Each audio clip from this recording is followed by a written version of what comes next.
Nein, das ist nicht simpel eine Wiese. Das ist ein Habitat.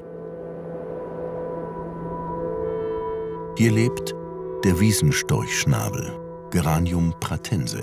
Die Lebensdauer der Blüte 2 Tage. Hier lebt auch Salvia pratensis aus der Familie der Lippenblütler mit seinen Scheinquirlen. Ordnung in die Dinge bringen, sie benennen. Hier der mittlere Wegerich. Das ist die besondere Eigenschaft der seltenen Spezies des Homo botanicus, der hier ebenfalls vorkommt. Achillea ist Schafgarbe. Innerhalb Schafgarbe gibt es sehr viele Schafgarben. Auch Achillea millefolium, die tausendblättrige in Anführungsstrichen als häufigste. Und das ist Achillea millefolium, Subspezies millefolium im engen Sinne.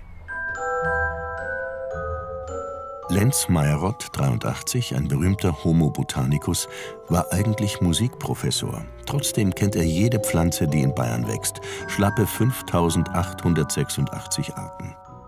Dafür hat er über Jahrzehnte einen besonderen Blick ausgeprägt, mit dem er auch die seltensten Pflanzen findet. Das ist das niedrige Fingerkraut. Das ist die hier mit den kleinen gelben Blüten, die sich hier in diesem Überschwemmungsgebiet hier angesiedelt hat. Eine einheimische Pflanze, die in Bayern relativ selten ist. Wenn ich in der Natur oder draußen rumgehe, dann schaue ich immer so, na, was wächst denn da? Das ist dieser Bodendeckerblick. So hat Mayr-Rott zusammen mit anderen Botanikern ganz Bayern durchstreift, um ein unglaubliches Werk zustande zu bringen. Ein Katalog sämtlicher Pflanzen, die in Bayern wachsen. Nach über 100 Jahren eine neue Flora von Bayern. 4 Bände, knapp 3000 Seiten. Baum, Blume, Kraut.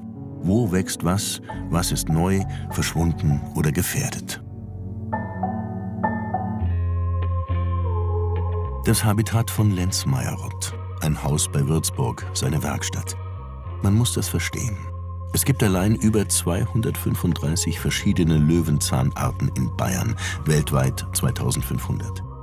Viele sind noch unbestimmt. Weil diese Probleme gelöst werden müssen, verschwendet er kaum Zeit, um von sich zu erzählen.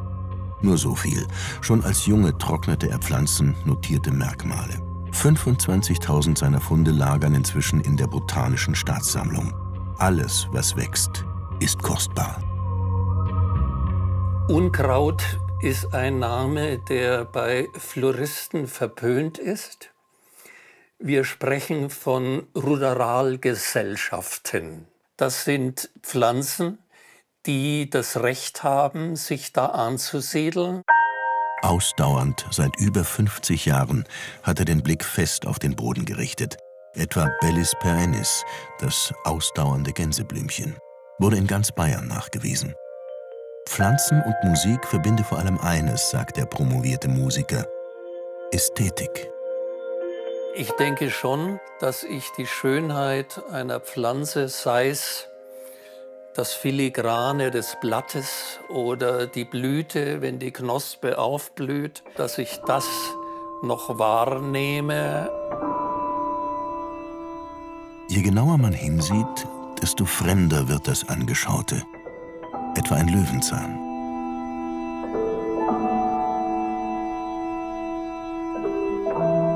Einer wurde sogar nach ihm benannt: Taraxacum mayr-rotti.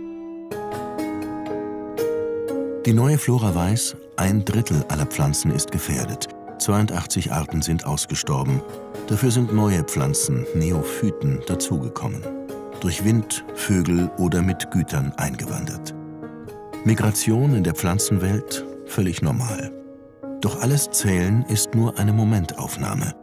Denn das Blühen und Vergehen geht ja weiter. Das ist gemeiner Hornklee. Rubus caesius, hier die kleine Brombeere. Plantago lanceolata, Polygonum arenastrum, Herniaria glabra, Erigeron canadensis eine Menta longifolia. Deswegen gilt, bis auf Weiteres ist Lenz Mayarott draußen zu finden.